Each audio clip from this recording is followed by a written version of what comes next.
1930-luvun loppupuolella harjoittama maansa laajentumispolitiikka sai Neuvostoliiton huolestumaan erityisesti Leningradin turvallisuudesta.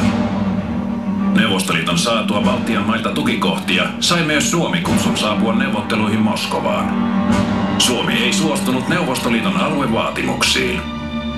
Samaan aikaan järjestettiin Suomessa ylimääräisiä harjoituksia. Marraskuussa 1939 Neuvostoliitto provosoi Suomea Mainilan laukauksilla ja sanoi irti maiden välisen hyökkäämättömyyssopimuksen. 30.11.1939 Neuvostoliitto ylitti Suomen rajan. Alkoi sota, jonka historia tuntee nimellä Suomen talvisota. Ylivoimaista vihollista vastaan Suomi sai sodan alkuvaiheissa merkittäviä voittoja. Syntyi niin sanottu talvisodan henki. Alkuvuodesta 1940 Neuvostoliitto pyrki ratkaisuun suurhyökkäyksellä 1 000 000 miehen voimin Karjalan kannaksella. Talvisota päättyi 13.3.1940. Suomi joutui taipumaan huomattaviin alueluovutuksiin. Alueilta evakuoitiin runsaat 400 000 henkilöä. Kokonaistappiot olivat molemmille osapuolille raskaat.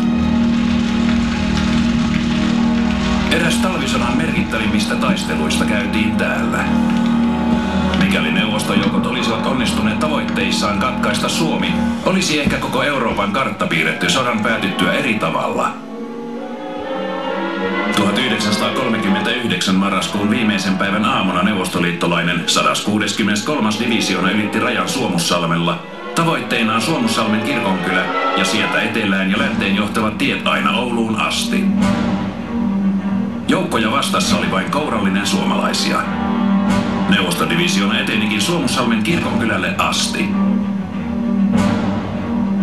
Suomalaiset polttivat kirkonkylän perääntyessään joulukuun alussa, ettei Puna-armeija olisi saanut kaipaamansa lämmintä joukkojen ja kaluston huoltotilaa kylästä. Suomalaisjoukkojen komentajaksi nimitettiin Hjalmar Siilasvuo. Hän aloitti pikaiset vastatoimet menetetyn kirkonkylän takaisin valtaamiseksi. Joulun jälkeen aloitettu raivokas hyökkäys johti Neuvostodivisioonan panikinomaiseen perääntymiseen Kiantajärveä pitkin kohti rajaa. Vain muutama vihollistukikohta jäi jäljelle ja nekin murtuivat muutamassa päivässä. Pääosa Neuvostodivisioonan valtavasta kalustomäärästä jäi suomalaisille. Samaan aikaan oli myös ukrainalainen 44. divisioona ylittänyt rajan Raatteentien suunnasta. Eversti Siilasvuo jakoi divisioonansa 4 osastoon, jotka tammikuun alussa hyökkäsivät Raatteentien eteläpuolelta Haukilaan, Tyynelään, Likoharjuun ja Raatteeseen. Ukrainalaisdivisioona paloiteltiin moteiksi ja tuhottiin Raatteentielle. Sotasaalis ja miestappiot olivat huomattavan suuret. Suomussalmen torjuntavoitot olivat tulos olosuhteisiin sopeutuneen joukon taitavasta maaston käytöstä, taistelutahdosta ja tehokkaasta johtamisesta materiaalisesta puutteesta huolimatta. Suomen talvi oli outo ja pelottava Puolasta sotaretkeltä tulossa olevalle ukrainalaisdivisioonalle. Pakkanen lähenteli 40 astetta.